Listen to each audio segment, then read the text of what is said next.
Hello once again, this is your Highland Travelers. Kumusta po ang naging traffic natin? Kumusta po tayo mga ka-traffic? So bali ngayon po is nandito tayo sa may Nagilian Road sa Baguio Public Cemetery. Yan. So naging heavy yung traffic natin dyan on the morning dahil mga around 2 p.m. kahapon. So expect na kasi natin na magdadagsaan yung mga tao. But we are proud enough na sasabihin ligtas ang naging undas natin ngayong 2023 dito sa may Baguio Public Cemetery. Yun nga lang, hindi rin natin maiiwasan ang traffic kasi magdadagsaan po yung may mga sasakyan. Then yung mga walang sasakyan, magkukommute yan. And pahirapan tayo sa ating loading and unloading kasi medyo hindi ganun kalawak ang ating kalsada. Pero wag po kayong mag-alala kasi nagtipon-tipon na lahat. Nandito na yung mga tambalang nagpapatibok ng mga puso ng mga motorista. Yan. Pulis sa may bandang kanan, LTO sa may kaliwa.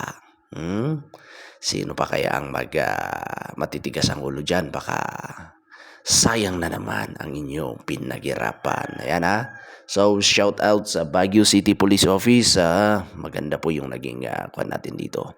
Traffic scheme natin at least hindi masyadong na-affectan ng iba kalapit na intersection dito sa may Baguio Public Cemetery. Dagsa talaga yung mga tao rito pag ganitong oras, no? Kaya kung pupunta man kayo dito pag ganitong undas, alam na natin yung mga bawal. Huwag na kayong magdala ng bawal at laging sumunod sa mga instruction sa mga entrance.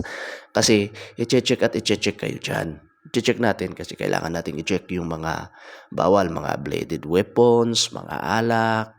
Basta yung mga bawal kasi alam mo na for the safety nyo rin naman yan na nasa loob na bibisita sa inyong mga yumaong mga kamag-anak. Kaya meron tayong mga ganyan, may mga pinagbabawal tayong gamit para maiwasan natin ang kaguluhan. Para rin sa atin naman yan, para magkaroon kayo ng ligtas, masaya at nakaka-enjoy na pagbisita sa inyong mga yumaong kapamilya, okay?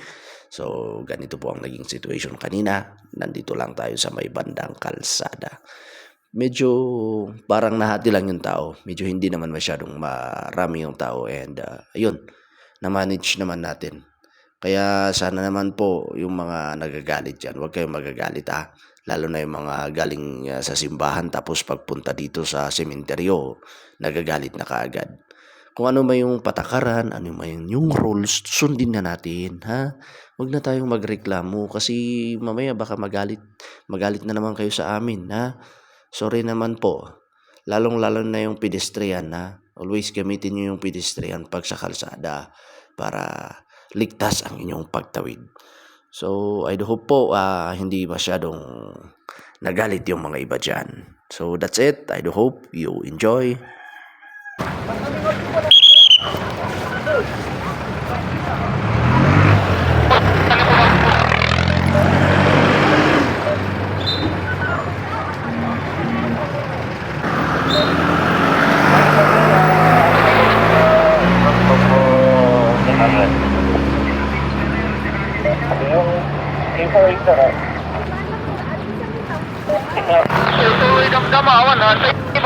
Pati agad. Nagaduti people. Umay da nga pa, umay. Kalkalpas na nga nagsimba ng nung tanda na kayo, pasubliyon sa simbahan.